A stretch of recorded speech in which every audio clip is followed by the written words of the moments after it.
Hey there, I'm Steve, and this is the EBD Show, the read along companion to my book, The Enough Bucket, a field guide for learning designers suffering from enough bucket dysmorphia.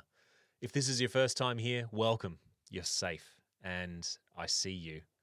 If you're coming back for more, well, welcome back. You've definitely found your people. You're not broken, you've just got EBD. Welcome home. You're not broken, you just got EBD. Building shiny shrines to your own anxiety. Multi-layer menus, 20-minute quests, when all they really wanted was a cheat sheet at their desk. Learners just want to do their job, not play hide and seek in your content fog. You're not broken, you've just got EBD. We're here to help you, welcome to the show.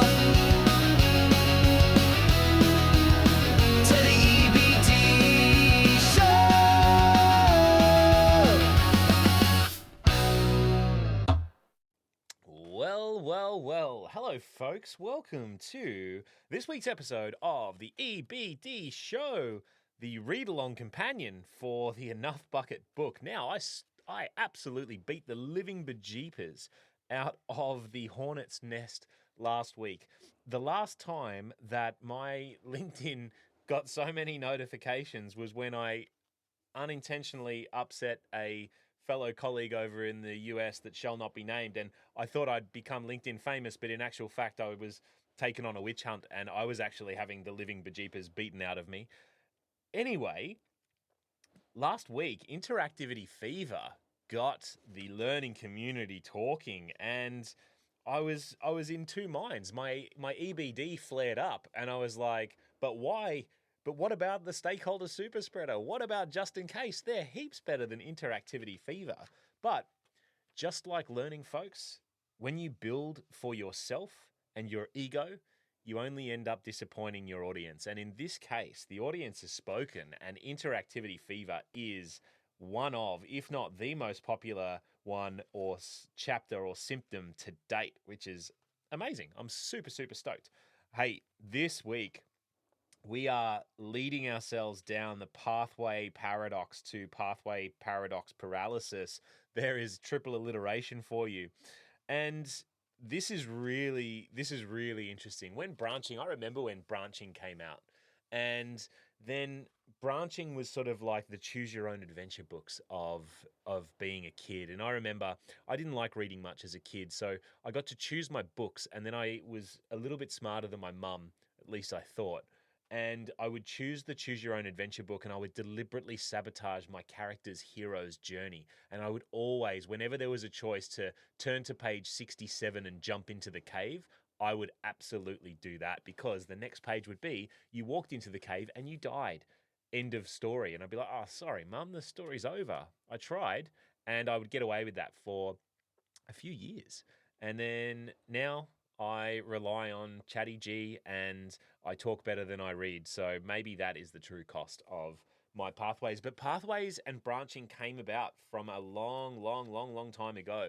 But like most things with us, folks, we get our hot little hands on something, a shiny object, and then we use it to within an inch of its life. And branching, when done well, I think of Mr. Miyagi here. If done well, no can defend. That's what Mr. Miyagi said to Daniel-san about the crane technique. And he was correct, because in the first Karate Kid, he kicked Johnny in the face and he won the All Valley title. But then in Karate Kid 2, he tried that shit on Chosen in Okinawa, and Chosen beat the living bejeepers out of him because it was not done well and it had a defense as a result. So pathways and branching is such a powerful thing, but just like all of our EBD symptoms, we have to use it sparingly, and we have to make sure that we're not just using it for ourselves or because we can, because it's Interactivity Fever, baby, but we're doing it because it's genuinely going to benefit the learner, and the learner outcomes are driven in such a way that a pathway is important. Enjoy the episode, and we'll see you after. Chapter 7, The Pathway Paradox. More paths, more problems. And what we've got is a learner on a twisted road and carrying a box that says learning module some assembly required with a few different paths that they can choose. Let's set the scene. Welcome to the buffet, a learning buffet where everything is available all the time with a side of confusion and a complimentary drink of cognitive overload. You've got 3 personas. Each has a different goal. Each path has a different scenario built into storyline, and each scenario has multiple endings. Each end has a feedback loop, a reflection prompt, a survey, and a link to your intranet from 2009. You built a maze, a beautiful, complex, logic-jammed monstrosity that learners will absolutely never finish. Half of them pick the wrong path and don't even realize it. They're stuck in what we call a learning cul-de-sac, wandering around your choose-your-own-adventure disaster like visitors to IKEA who gave up and went for a coffee and IKEA meatballs instead. Delicious. Symptom diagnosis. The pathway paradox is when you mistake complexity for sophistication. You want learners to feel empowered, so you give them 17 different ways to reach the same bloody destination. You're not creating choice empowerment. You're creating choice paralysis disguised as learner-centered design. It's the educational equivalent of dropping someone in the middle of Westfield, which is a shopping centre in Australia, aka a mall for our American counterparts, with no map and 17 different escalators, none of which go where they think they go. Not all choice is good choice, and more choice is definitely not better choice. Give them 6 different learning paths and they'll choose none of them. My epic fail. My leadership course needed a flowchart to survive. Most learners just got lost and left. Some, actually, may still be in there. Actually, if you see Jimmy from marketing, we haven't actually seen him for the last few years. He was last seen in the LMS report 37 minutes in. That was his last click. We love you, Jimmy. RIP. Internal dialogue. Different learners need different paths. More choice equals better experience. They'll appreciate the flexibility. Netflix has a lot of options and people love it. This is what adaptive learning looks like. The reality check. I spent more time deciding what path to take than actually learning anything. This feels like someone built the IKEA of learning modules, beautiful in theory, exhausting in practice. I just wanted to learn how to give feedback. Why are there 17 different ways to get there? I'd built the learning equivalent of a transport interchange designed by someone who'd never caught public transport. Lots of options, no clear direction, and everyone ends up lost. Early warning signs. You use phrases like choose your own journey, unironically. Your modules have more decision points than a telco phone tree. You build different paths for personas that barely differ. You create options that no one ever chooses. You feel proud of your flexible learning architecture. Recovery actions. The default path strategy. Create one clear, optimal path for 80% of users. Add choices only when they genuinely matter. The path audit. Map every possible route through your module. If there are more than 3, start culling. The choice justification. For every option, write 1 sentence reason why it exists. If you can't, it goes. Cut it, get rid of it. The user testing reality check. Watch someone navigate your choices without your guidance. Count how many times they hesitate.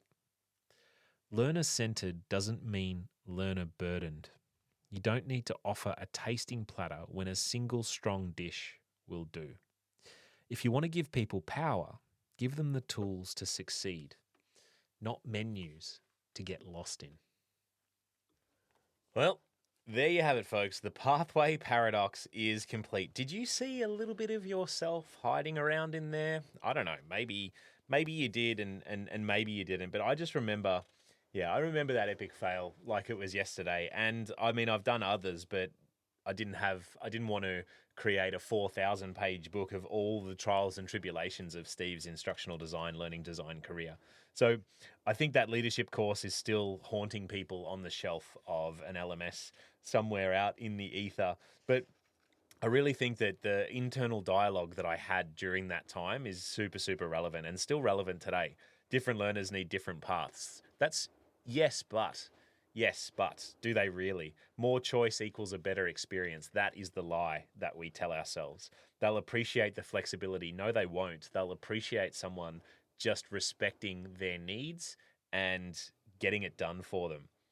And that's what adaptive learning looks like. Do you know what they call that, folks? That's called doing the dance of delusion in the land of confusion. And I've done that dance. I am a world champion delusion dancer.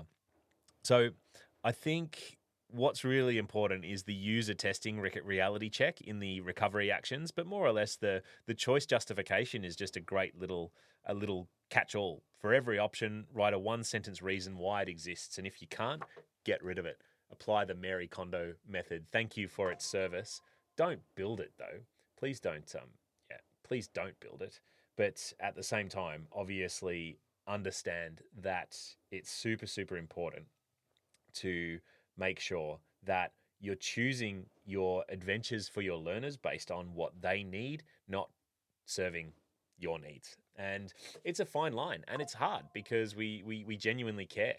And that's LinkedIn right now saying, hey, where's our next episode of the EBD show? Because this is what I do, folks. I roll in a world of practicing what I preach and making sure that the EBD show gets done.